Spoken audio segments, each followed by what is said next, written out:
नमस्कार, स्वागत है आपका। मैं संध्या शर्मा लेकर हाजिर हूं आपका अपना पसंदीदा शो न्यूज पंच। इस कार्यक्रम के जरिए हम आप तक पहुंचाएंगे हर वो खबर जिस पर रहती है आपकी नजर। न्यूज पंच में तथ्यों और आंकड़ों के जरिए आपको समझाएंगे खबर का एक एक बिंदु। साथ ही ग्राउंड जीरो पर मौजूद अपनी टीम से जानेंगे एक एक अपडेट भी। और आज न्यूज पंच के जरिए जिन खबरों पर होगी हमारी नजर, सबसे पहले कर लेते हैं उन खबरों का रुख, यानी कि टॉप लाइन्स का रुख।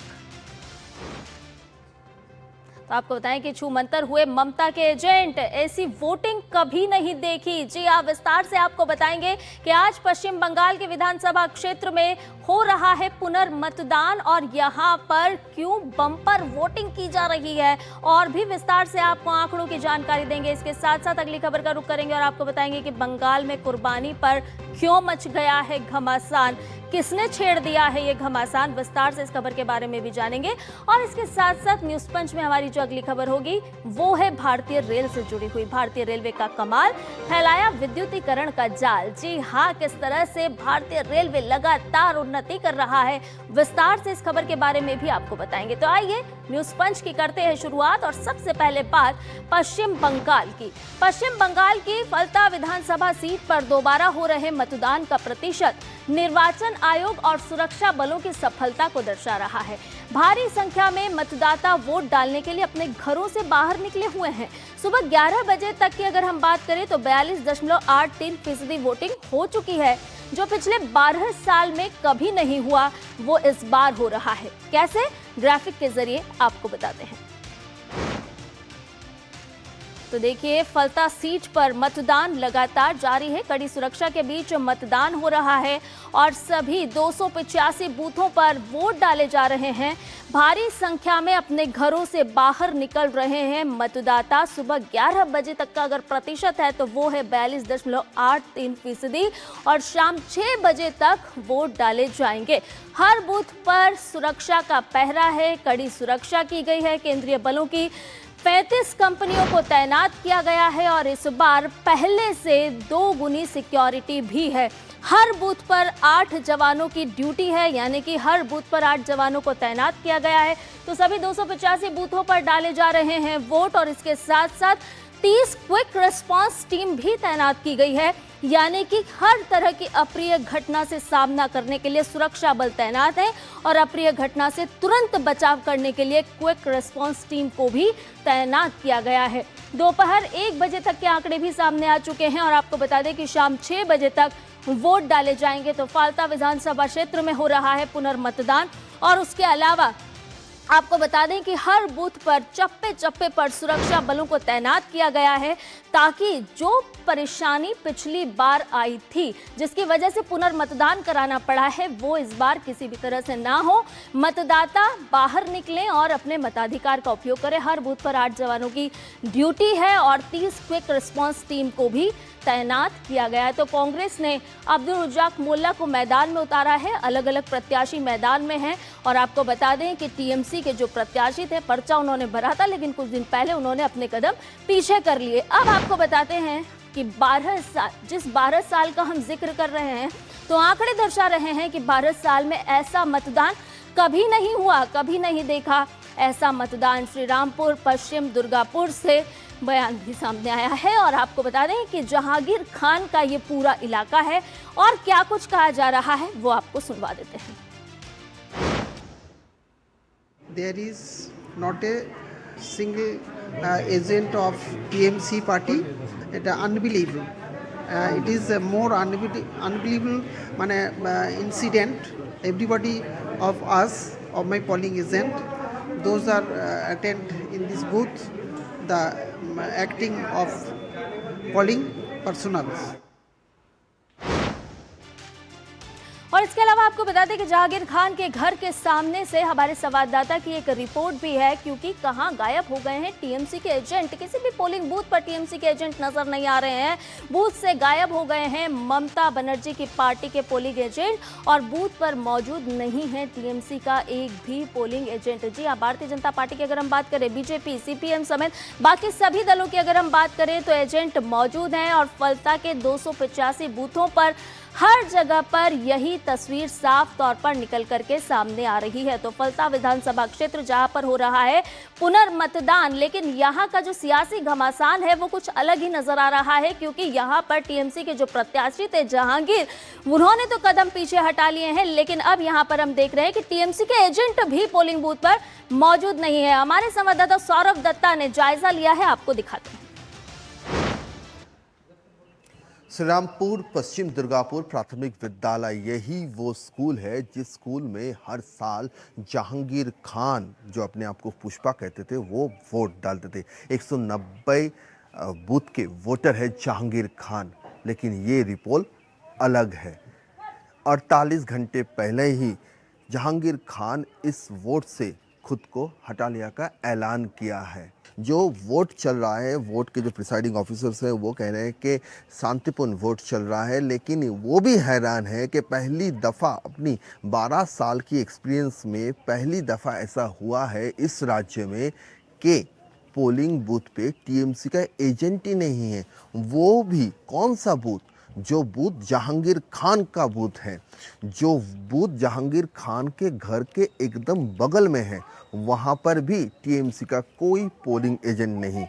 और कहीं ना कहीं जाके ये भी एक बड़ा परिवर्तन मान रहा है फलता। कैमरा पर्सन प्रियंका के साथ सौरभ दत्ता का रिपोर्ट, डीडी न्यूज़, फलता। न केवल टीएमसी के प्रत्याशी बल्कि पोलिंग एजेंट भी बूथ पर नजर नहीं आ रहे हैं। और भी ताज़ा अपडेट ले लेते हैं। सौरभ दत्ता हमारे संवाददाता हमारे साथ जुड़ गए हैं। सौरभ, अगर एक तरह से देखा जाए तो जबरदस्ती मतदान का जवाब देते हुए मतदाता नजर आ रहे हैं, जबरदस्त मतदान करके, बम्पर वोटिंग करके। संध्या 7% से ज़्यादा। और इस बार जो 29 अप्रैल की जो लास्ट जो चरण हुआ था उससे अभी बंगाल की आप अगर वेदर की बात करें तो काफ़ी अलग है। पसीने छूट रहे हैं, पूरा स्कॉर्चिंग हीट है। और आपको अगर गूगल वेदर मैप पे आप देखेंगे तो वहाँ पे 32-34 दिखाएगा, लेकिन feeling like it's 45 degree plus. तो कहने का मतलब ये है कि 60% जो मतदाता हुआ है वो भी बम्पर वोटिंग इसलिए है कि इतनी गर्मी है, उसकी ह्यूमिडिटी बहुत ज्यादा है, उसको उपेक्षा करके लोग जा रहे हैं और वोट डालकर एक स्माइल के साथ वो जो पोलिंग बूथ है उससे निकल रहे हैं और कह रहे हैं कि पुष्पा राज खत्म। ये सबसे बड़ा यहाँ का अभी जो जनता है उनकी सबसे बड़ी। आप फलता की हर जगह पे हर पोलिंग, हम सुबह से एक के बाद एक पोलिंग बूथ में गए हैं, सब जगह पर लोगों के मुंह में हंसी है, खुद से बोल रहे हैं कि पहले क्या दिन था, अब शांति है।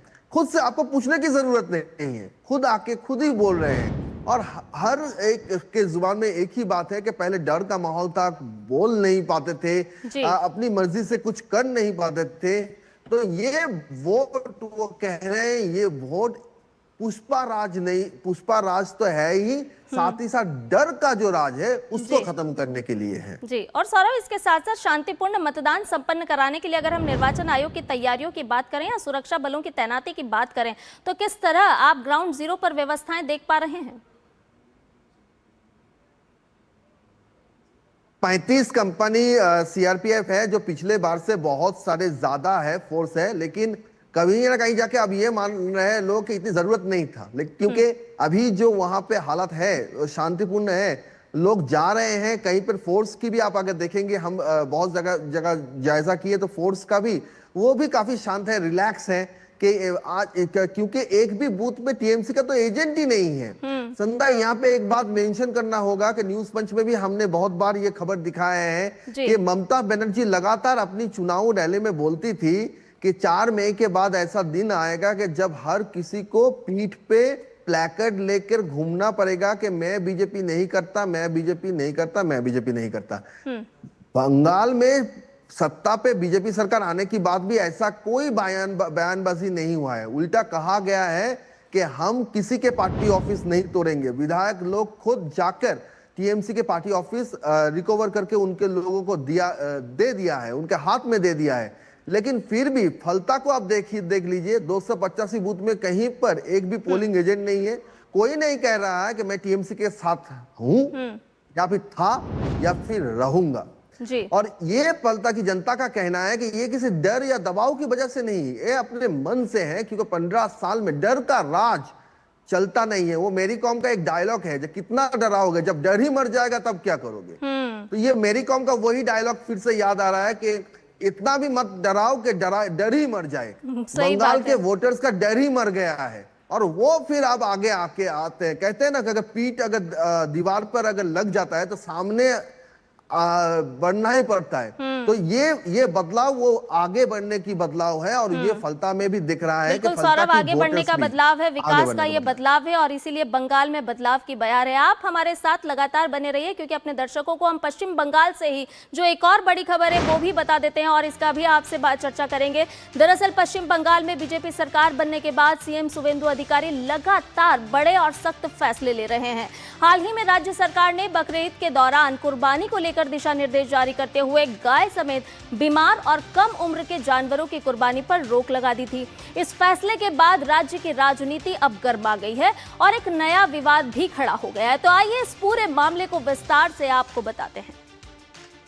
तो पश्चिम बंगाल में फिर खड़ा हो गया है एक और विवाद। हुमायूं कबीर को है आपत्ति। किस बात पर आपत्ति है? शुवेंदु सरकार के आदेश को लेकर के उनकी आपत्ति है, और साफ तौर पर उनका कहना है कि इस आदेश का पालन हम नहीं करेंगे। शुवेंदु सरकार के आदेश की अनदेखी करने की बात कही गई है। कुर्बानी को कोई नहीं रोक सकता है, ये हुमायूं कबीर ने कहा है, और यही वजह है कि एक बार फिर से सियासी पारा चढ़ गया है, और कहीं ना कहीं ये जो टिप्पणी है वो विवादित होती हुई भी नजर आ रही है। बकरीद भी होगी और कुर्बानी भी होगी, ये बात कही है हुमायूं कबीर ने। अब हुमायूं कबीर और क्या कुछ कह रहे हैं वो आपको सुनवा देते हैं।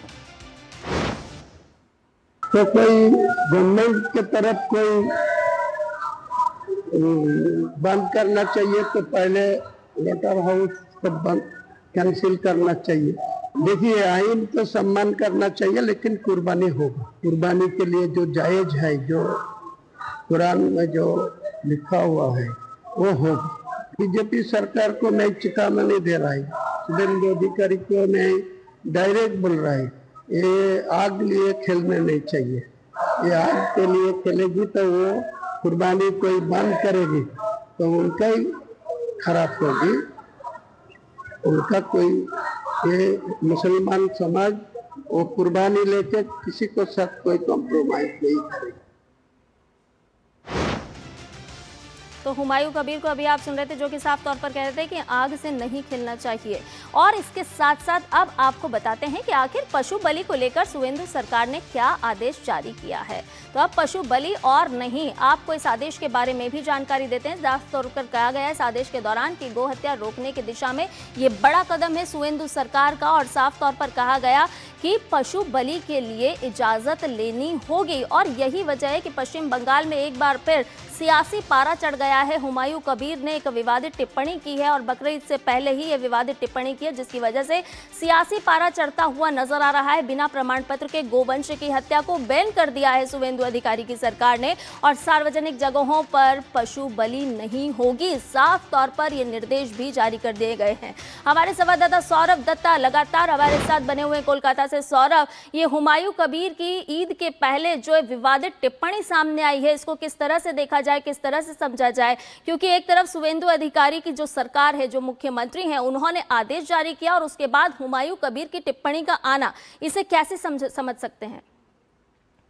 संध्या, हुमायूं कबीर को फाइनली एक मुद्दा मिला है इलेक्शन के बाद कि वो फिर सुर्खियों पे आए हुए हैं, फिर उनको दिखाया जा रहा है। ये बात इसलिए कह रहा हूं क्योंकि जो निर्देशिका मुख्यमंत्री बीजेपी के सरकार की तरफ से जारी किया गया है, वहां पर कहीं पर भी ये बात नहीं बोला गया है कि कुर्बानी नहीं होगा। आप कुर्बानी दीजिए, लेकिन क्या वहां पे कहा गया है कि सार्वजनिक ना हो, जैसे खुले सड़कों पर जिस तरह से कुर्बानी होता था वो ना किया जाए।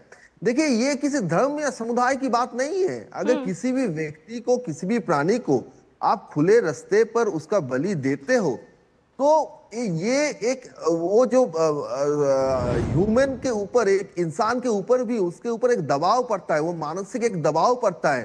खून देखकर ऐसे बहुत सारे लोग हैं जो विचलित होते हैं, जो बच्चे हैं, जो अभी तक नासमझ है, जिनको अभी तक पूरी तरह से सबकी जानकारी नहीं है, उनके ऊपर बड़ा प्रभाव पड़ता है, हिंसा का प्रभाव पड़ता है। इसीलिए कहा गया है कि खुले पे बलि ना दिया जाए, आप दीजिए, आप अपने दुकान पर एक पर्दा दीजिए, पर्दे के भीतर जैसे किया जाता है वैसे दीजिए, कुछ नहीं है। वैसे भी तो बंगाल की सड़कों पर मछली हो या फिर बकरी हो या फिर किसी और मीट के बारे में आप बात कर लीजिए, सभी तो स्लॉटर हाउस में सभी तो बेचते हैं, लेकिन उस वक्त भी खुले पर नहीं बेचते हैं। तो कुर्बानी के वक्त खुले पर क्यों बलि दिया जाएगा?